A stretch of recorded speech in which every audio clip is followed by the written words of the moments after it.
Alright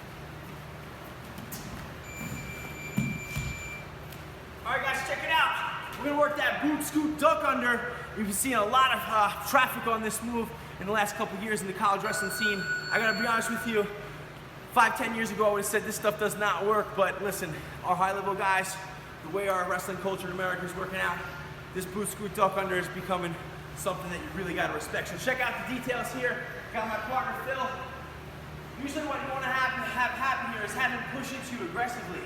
So what you're gonna do is when he collar ties you, you're gonna immediately re-collar with what I call a U-clamp. A U-clamp. I'm gonna clamp that behind his elbow. So he attacks me here, I U-clamp it behind the elbow.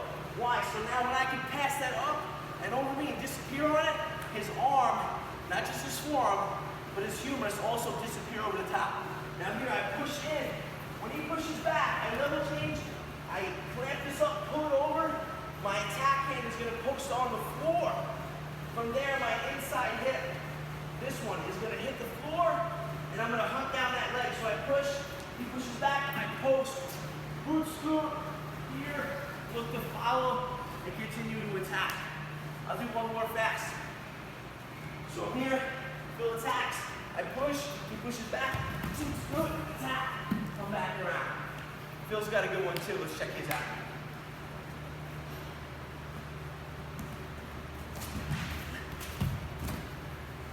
Woo! Big guys.